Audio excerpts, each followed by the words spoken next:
Hello दोस्तों, स्वागत है आप सभी का आपके अपने YouTube channel GK GS current affairs में। दोस्तों, आज हम इस वीडियो में यूपी स्पेशल पढ़ेंगे। यूपी स्पेशल में जीके जीएस के क्वेश्चन पढ़ेंगे। दोस्तों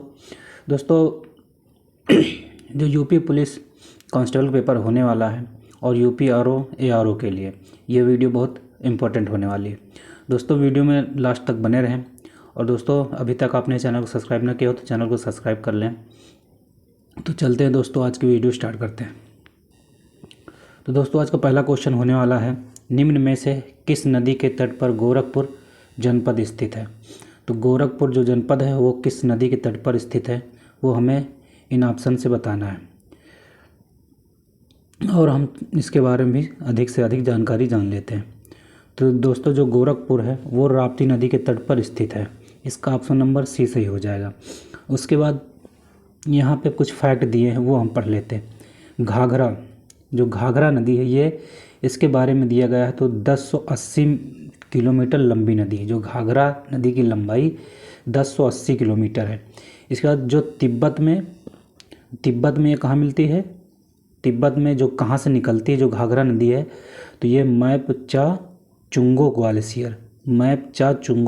ग्लेशियर से निकलती है घाघरा नदी। यह तिब्बत, नेपाल और भारत से होकर बहती है। गंडक नदी को नेपाल में शालिग्रामी के नाम से जानते हैं। जो गंडक नदी है, गंडक नदी को नेपाल में शालिग्रामी के नाम से भी जानते हैं। इसका गंडक नदी का महाकाव्यों में सदा नीरा भी कहा गया है। गंडक नदी को महाकाव्य में क्या कहा गया, सदा नीरा। यूपी के वर्तमान मुख्यमंत्री योगी आदित्यनाथ गोरखपुर से हैं। और गीता प्रेस कहाँ से है, तो गीता प्रेस स्थित है गोरखपुर में स्थित गीता प्रेस। आगे चलते हैं दोस्तों, एक दो फैक्ट और जान लेते हैं। सरयू नदी किसके किनारे स्थित, तो अयोध्या के, मतलब सरयू नदी जो है ये इसके किनारे अयोध्या नगरी स्थित है। इसके बाद गोमती नदी के किनारे कौन सा शहर स्थित है, तो लखनऊ और जौनपुर जो है ये गोमती नदी के तट पर स्थित है। नेक्स्ट दोस्तों, आगे चलते हैं। आगे है क्वेश्चन दिया गया है, देख लीजिएगा। निम्न में से कौन सी नदी यमुना की सहायक नदी नहीं है। यहाँ पर बताना है यमुना की सहायक नदी नहीं है। तो कौन सी नदी यमुना की सहायक नदी नहीं है वो हमें बताना है। और इसके बाद इसमें फैक्ट भी कुछ दे रखे हैं, वो भी हमें बताना है। यहाँ पे देखिए लंबाई है, किसकी लंबाई है वो हमें बताना है, कौन सी नदी की लंबाई है और कौन सी नदी है। तो यहाँ पर इसका राइट आंसर हो जाएगा कौन सी नहीं यमुना की, कल्याणी नदी। जो कल्याणी नदी है यमुना की सहायक नदी नहीं है। और चंबल नदी, बेतवा नदी, केन नदी, ये सब यमुना की सहायक नदी हैं। यमुना की लंबाई कितनी है, 1376 किलोमीटर यमुना नदी की लंबाई है। यमुना नदी गंगा की सबसे बड़ी सहायक नदी है। जो यमुना नदी है गंगा की सबसे बड़ी सहायक नदी है। और इसके अन्य नाम है कालिंदी या खुला नाला।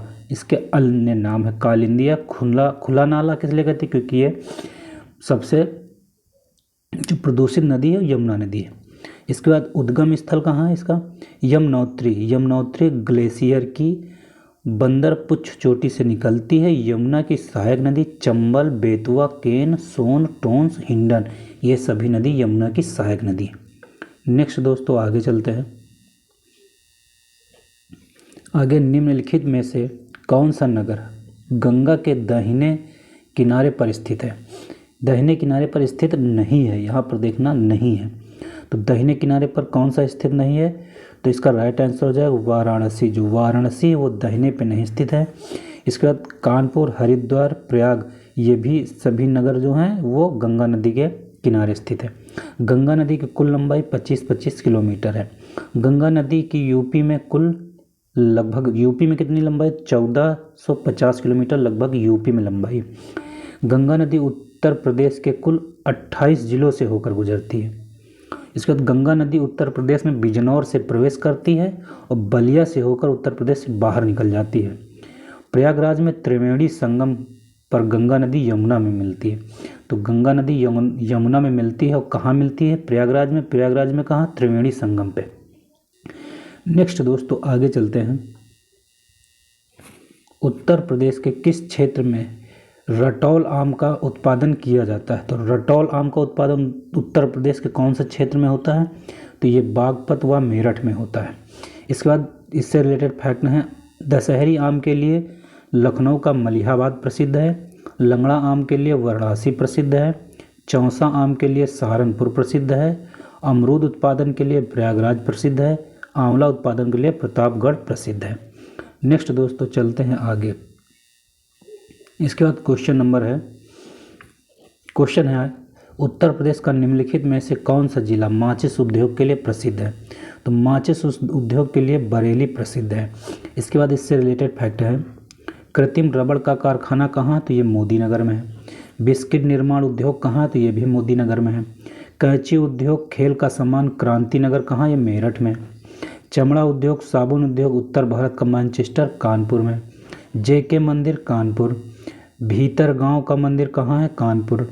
दिया सलाई उद्योग व बांस उद्योग कहाँ? तो ये बरेली में है। नेक्स्ट दोस्तों आगे चलते हैं। आगे है उत्तर प्रदेश में डीजल लोकोमोटिव वर्क्स कहाँ स्थित है? तो ये वाराणसी में स्थित है डीजल लोकोमोटिव वर्क्स। इसके बाद रेलवे का संग्रहालय कहाँ? तो ये वाराणसी में है।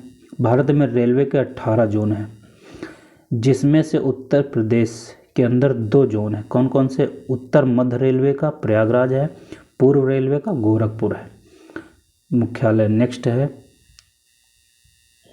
निम्नलिखित में से उत्तर प्रदेश के किस जिले में तुलसी मानस मंदिर स्थित है?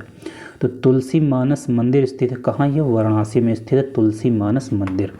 इसके बाद इससे रिलेटेड फैक्ट हैं, जो हनुमानगढ़ी है कहाँ स्थित? अयोध्या में स्थित है। श्री राम मंदिर अयोध्या में स्थित है, जिसका भी हाल ही में उद्घाटन 22 जनवरी 2024 में हुआ। सीता की रसोई अयोध्या में स्थित है। तुलसीदास मंदिर वाराणसी में स्थित है।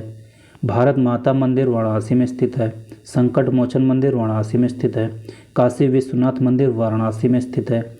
माँ अन्नपूर्णा मंदिर वाराणसी में स्थित है। इसके बाद 84 घाट वाराणसी में स्थित है। फिर इसके बाद ज्ञानवापी मस्जिद वाराणसी में है। श्री कृष्ण जन्मभूमि मथुरा, द्वारिकाधीश मंदिर मथुरा में है। इस्कॉन मंदिर मथुरा में है। प्रेम मंदिर मथुरा में है। इसके बाद बांके बिहारी मंदिर मथुरा में स्थित है। इसके बाद सोमेश्वर महादेव मंदिर प्रयागराज में है। वेणी माधव मंदिर प्रयागराज में है। तो ये सभी फैक्ट भी याद रखना दोस्तों। नेक्स्ट आगे चलते हैं। आगे है, निम्नलिखित में से कौन सा मंदिर और स्थान सही नहीं है? तो कौन सा मंदिर और स्थान सही नहीं ये बताना। राम जन्मभूमि अयोध्या में है। श्री कृष्ण जन्मभूमि मंदिर मथुरा में है। सारनाथ मंदिर वाराणसी में है। काशी विश्वनाथ मंदिर प्रयागराज में। तो काशी विश्वनाथ मंदिर जो है प्रयागराज में नहीं, ये कहाँ? वो ये भी वाराणसी में है। तो ऑप्शन नंबर इसका डी सही हो जाएगा। नेक्स्ट दोस्तों आगे चलते हैं।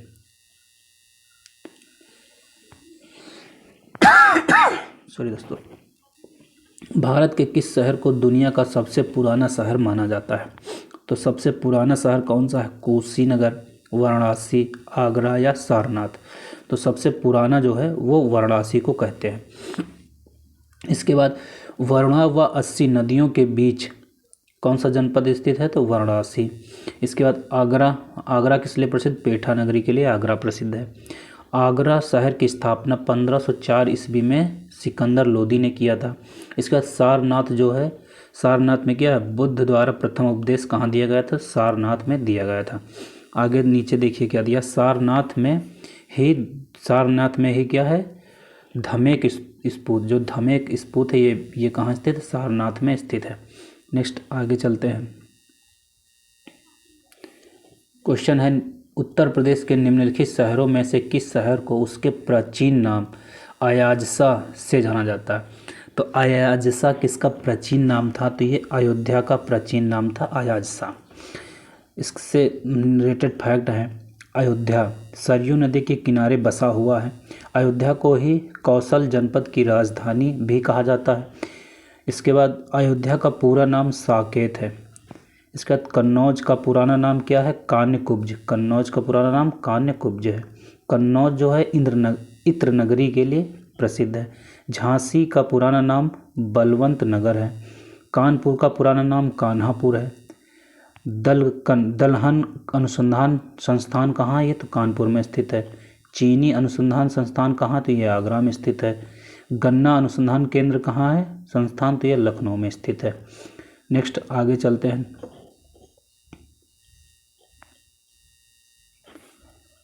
आगे क्वेश्चन दिया है महाजनपद मतलब 16 महाजनपदों की अवधि के दौरान सूरसेन जनपद की राजधानी क्या थी। तो सूरसेन जनपद की राजधानी क्या थी, आगरा थी, मतलब मथुरा थी या मगध थी या मत्स्य थी या इनमें से कोई नहीं। तो इसकी राजधानी थी सूरसेन की मथुरा। मथुरा को पूर्व में मधुरा के नाम से भी जाना जाता था। इसी का अन्य नाम सूरसेन नगरी व पेड़ा नगरी था।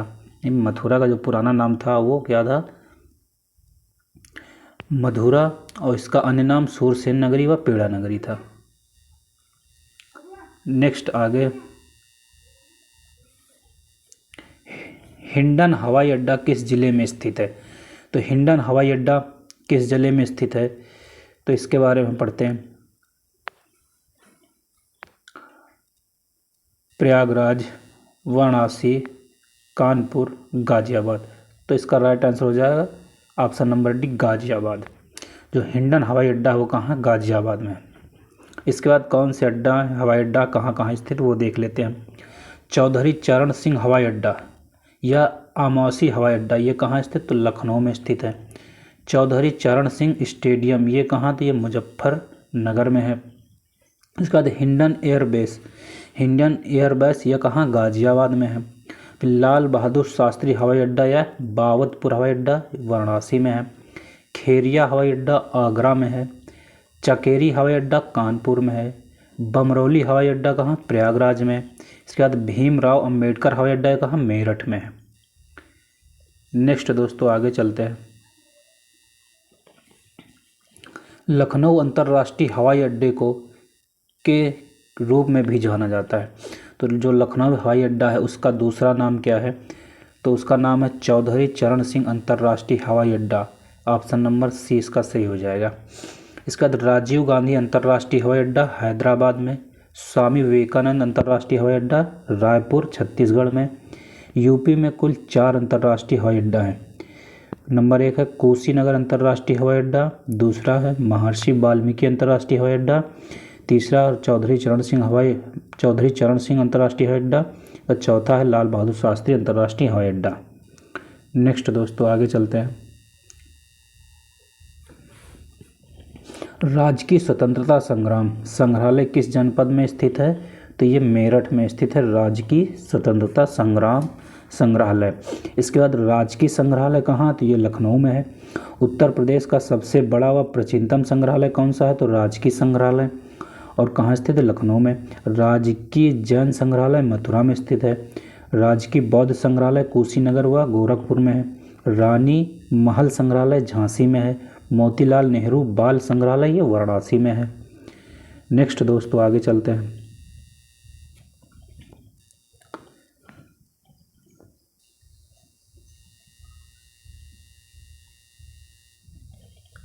निम्नलिखित में से कौन सी स्थापत्य कला लखनऊ में नहीं है, यहाँ पे देखना नहीं है।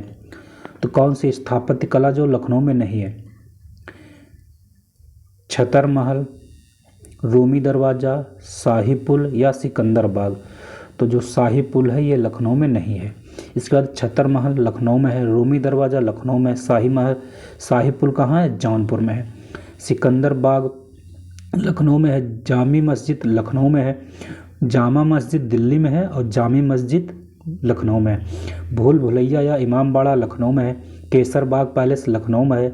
इमाम बाड़े का निर्यात असफउद्दौला के द्वारा कराया गया था। सादत अली का मकबरा लखनऊ में है। जो सादत अली इनका मकबरा कहाँ, लखनऊ में है। नेक्स्ट दोस्तों आगे चलते हैं। निम्नलिखित में से उत्तर प्रदेश के किस जनपद को धान का कटोरा कहते हैं, तो धान का कटोरा किसको कहते हैं, चंदौली को धान का कटोरा कहते हैं। तो भारत में धान का कटोरा पश्चिम बंगाल में है और धान उत्पादन में द्वितीय स्थान कौन सा है, उत्तर प्रदेश है। यानी प्रथम स्थान पश्चिम बंगाल का है और दूसरा स्थान उत्तर प्रदेश का है। और उत्तर प्रदेश में धान का कटोरा चंदौली को कहते हैं। नेक्स्ट है दोस्तों उत्तर प्रदेश के किस जनपद में झंझरी मस्जिद स्थित है? तो झंझरी मस्जिद जो है ये उत्तर प्रदेश के जौनपुर में स्थित है। इसके बाद अटाला मस्जिद जौनपुर में है। लाल दरवाज़ा जौनपुर में है। जौनपुर को ही सिराज ए हिंद के नाम से जाना जाता है। सिराज ए हिंद के नाम से जौनपुर को जानते हैं। जौनपुर की स्थापना फिरोज शाह तुगलक ने अपने भाई जौना खां की याद में किया था। नेक्स्ट दोस्तों आगे चलते हैं। निम्नलिखित में से कौन सा विकल्प सही सुमेलित नहीं है? खिचड़ी मेला गोरखपुर में, मुड़िया पूर्णिमा मेला गोवर्धन, देवी पटना मेला बलरामपुर, कालिंजर मेला सोनभद्र। तो इसमें से कौन सा सुमेलित नहीं वो हमें बताना है। तो इस दोस्तों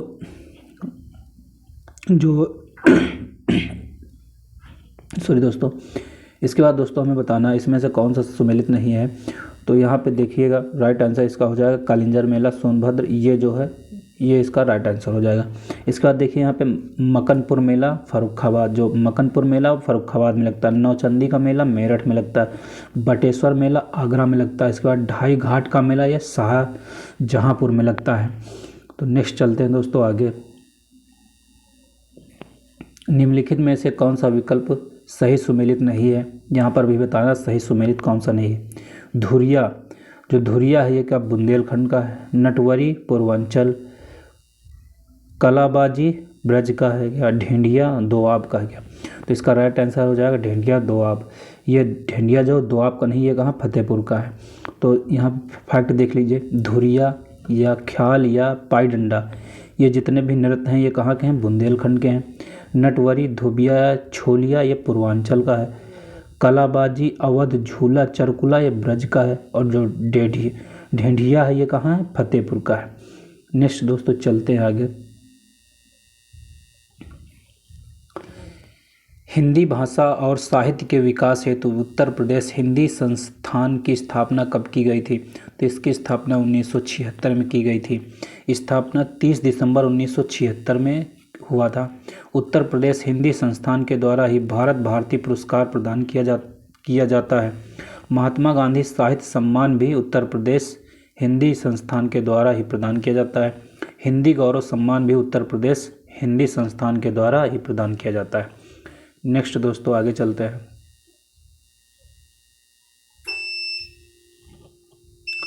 आगे क्वेश्चन देखिएगा, निम्नलिखित में से कौन सा विकल्प सही सुमेलित नहीं है? तो यहाँ पर भी बताना कौन सा विकल्प सही सुमेलित नहीं है। जो किशन महाराज हैं ये क्या तबला वादक है। कुदऊ महाराज ये सितार वादक हैं। श्रीमती एन राजम जो हैं ये वायलिन से रिलेटेड इनका है। बिस्मिल्लाह खां क्या शहनाई वादक है। तो दोस्तों इसका राइट आंसर हो जाएगा ऑप्शन नंबर बी, जो कुमाऊँ वादक हैं। जो कुदऊ महाराज हैं ये सितार वादक नहीं है, क्या हैं? संगीतज्ञ हैं। नेक्स्ट दोस्तों आगे चलते हैं।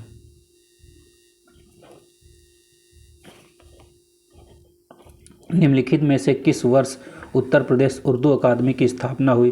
तो उत्तर प्रदेश उर्दू अकादमी की स्थापना कभी हुई? तो ये हुई थी 1973 में, 1974 में, 1972 में, 1975 में।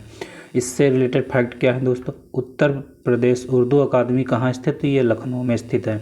इसके बाद जो उर्दू को उत्तर प्रदेश की दूसरी राजभाषा के रूप में 1989 को स्वीकृत किया गया था। तो कब किया गया था? 1989 में स्वीकृत किया गया था। तो इसका राइट आंसर हो जाएगा दोस्तों 1972। नेक्स्ट है दोस्तों, उत्तर प्रदेश के किस जनपद में भारत खंडे संगीत संस्थान स्थित है? तो भारत खंडे संगीत संस्थान उत्तर प्रदेश के लखनऊ में स्थित है। इसके बाद इसकी स्थापना 1926 में विष्णु नारायण भारत खंडे के द्वारा की गई थी और इसे डीम्ड विश्वविद्यालय का दर्जा 2001 में प्राप्त हुआ है। नेक्स्ट दोस्तों, निम्नलिखित में से किस चित्रकार ने सत्यम शिवम सुंदरम का चित्रण किया? तो शिवनंदन नौटियाल ने सत्यम शिवम सुंदरम का चित्रण किया। भारत माता का चित्रण अरविंद नाथ टैगोर, अवनींद्र नाथ टैगोर जो थे वो भारत माता का चित्र बनाया था। नेक्स्ट दोस्तों, राज्य में नागरिक उड्डयन प्रशिक्षण केंद्र किस स्थान पर स्थित है? तो नागरिक उड्डयन प्रशिक्षण केंद्र ये प्रयागराज में स्थित है। इसका पैरा ट्रूपर्स ट्रेनिंग स्कूल कहाँ है? ये आगरा में है। इसका इंदिरा गांधी राष्ट्रीय उद्यान अकादमी फुर्सतगंज में है। राजीव गांधी विमान विश्वविद्यालय फुर्सतगंज में है। नेक्स्ट आगे चलते हैं दोस्तों। आगे क्वेश्चन है बीरबल साहनीपुरा वनस्पति विश्वविद्यालय संस्थान कहाँ स्थित है? तो ये लखनऊ में स्थित है, दिल्ली में, प्रयागराज में या कोलकाता में? तो ये कहाँ पर स्थित है हमें बताना है। तो दोस्तों इस हिसाब से इसके फैक्ट देख लीजिएगा। उत्तर प्रदेश कृषि अनुसंधान संस्थान कहाँ है? ये परिषद जो है ये लखनऊ में है। केंद्रीय औषधि अनुसंधान संस्थान लखनऊ में है। राजकीय वनस्पति अनुसंधान संस्थान लखनऊ में है। केंद्रीय विश्व विज्ञान अनुसंधान संस्थान लखनऊ में है। गन्ना अनुसंधान संस्थान लखनऊ में है। बायोटेक्निकल पार्क लखनऊ में है। शाक भाजी अनुसंधान संस्थान वाराणसी में है। केंद्रीय पान अनुसंधान संस्थान कहाँ? केंद्रीय पान वाला कहाँ? ये महोबा में है। और दोस्तों इस क्वेश्चन का राइट आंसर हो जाएगा लखनऊ। नेक्स्ट दोस्तों आगे चलते हैं। उत्तर प्रदेश में तीर्थों का राजा किसे कहा जाता है? तो प्रयागराज को तीर्थों का राजा कहते हैं। इसे ही संगम नगरी के नाम से भी जानते हैं। नेक्स्ट आगे चलते हैं। स्वामी हरिदास किस मुगल शासक के समकालीन थे? तो जो स्वामी हरिदास हैं ये अकबर के समकालीन थे। इसका स्वामी हरिदास का जन्म 1535 में अलीगढ़ में हुआ था तथा इनका जीवन वृंदावन में बीता, इसलिए हरिदास जयंती भी वृंदावन में मनाई जाती है। अकबर का जो शासन है 1526 से 1605 ईस्वी तक रहा। इसका स्वामी हरिदास ने ही ध्रुपद धमार शैली का विकास किया और स्वामी हरिदास के शिष्य तानसेन बैजू बावरा था। नेक्स्ट है भारत में उत्तर प्रदेश का खाद्यान्न उत्पादन में कौन सा स्थान है? तो ये प्रथम स्थान है। भारत में उत्तर प्रदेश का खाद्यान्न उत्पादन में प्रथम स्थान है। आलू उत्पादन में उत्तर प्रदेश का प्रथम स्थान है। गेहूं उत्पादन में प्रथम स्थान है। अनाज खाद्यान्न उत्पादन में प्रथम स्थान है। चावल उत्पादन में दूसरा स्थान है। उत्तर प्रदेश में सर्वाधिक बोए जाने वाली फसल कौन सी है? तो गेहूं है। नेक्स्ट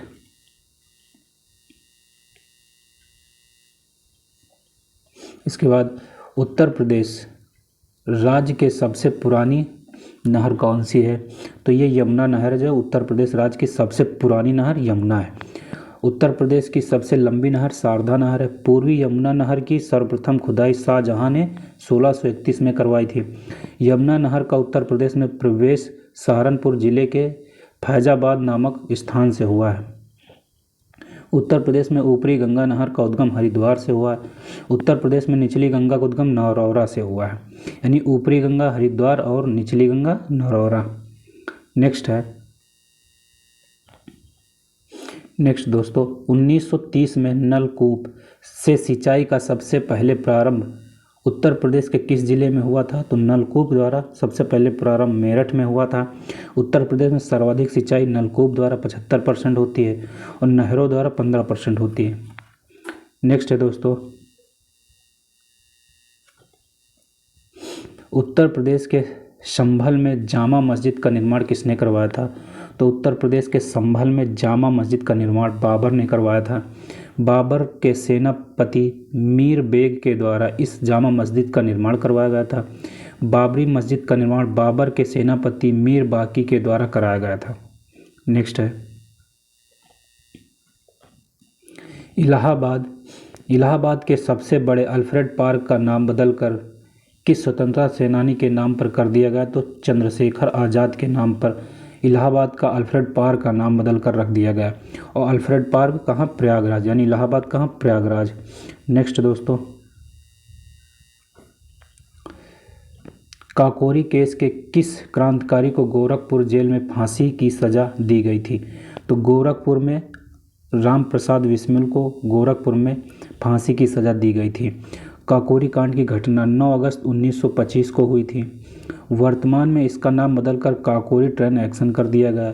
इसमें 3 लोगों को फांसी 19 दिसंबर 1929 को दी गई थी। राम प्रसाद बिस्मिल इनको गोरखपुर में, अशफाक उल्लाह खां फैजाबाद जेल और जो रोशन सिंह है इलाहाबाद जेल में। नेक्स्ट दोस्तों,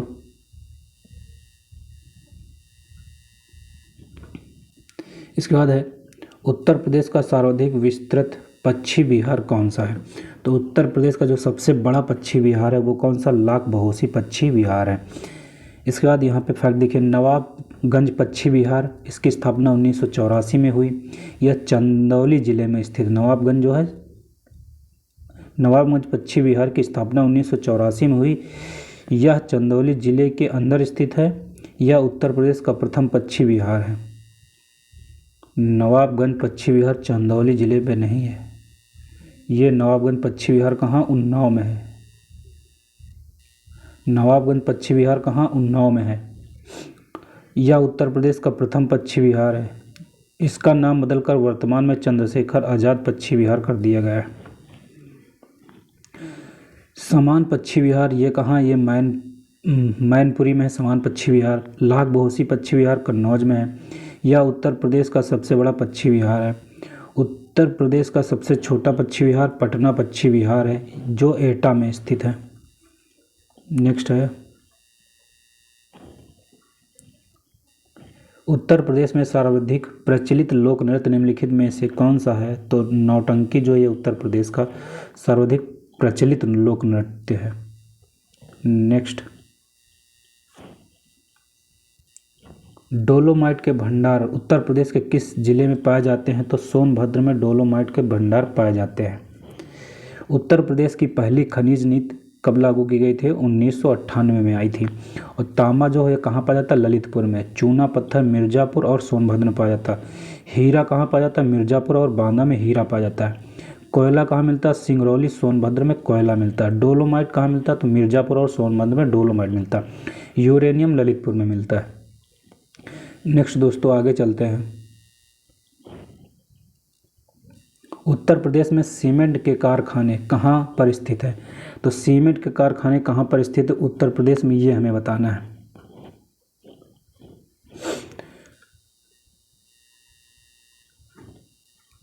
तो दोस्तों इसमें पहला ऑप्शन है नोएडा या साहिबाबाद, दूसरा बरेली व रामपुर, तीसरा मंसूरपुर व नवाबगंज, चौथा चुर्क व ढल्ला। तो चुर्क व ढल्ला में सीमेंट के कारखाने स्थित है। इसके बाद अफीम फैक्ट्री कहाँ है, गाजीपुर में। एल्यूमिनियम कारखाना कहाँ, तो ये सोनभद्र के रेणुकूट में है। डीजल लोकोमोटिव कहाँ, तो ये वाराणसी में है। इसके बाद नेक्स्ट दोस्तों,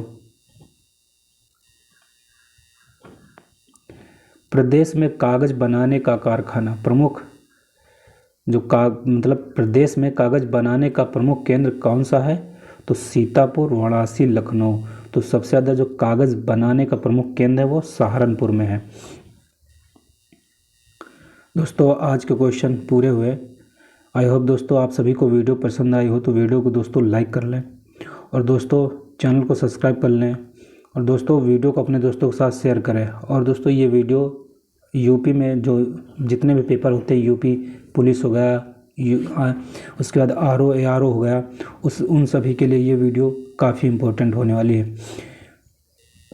आरओ एआरओ या यूपी पुलिस, और इसके बाद अभी जितनी भी यूपी में लगभग भर्ती होने वाली है वो सभी भी जितनी भी भर्ती होंगी वो सभी के लिए वीडियो इम्पोर्टेंट होगी। और दोस्तों अगर आप सभी यूपी में या इंडिया में किसी भी पेपर तैयारी कर रहे हैं तो इस चैनल को सब्सक्राइब कर लें, क्योंकि इस चैनल के माध्यम से आप सभी को इस प्लेटफॉर्म पे आप तैयारी कराई जाएगी।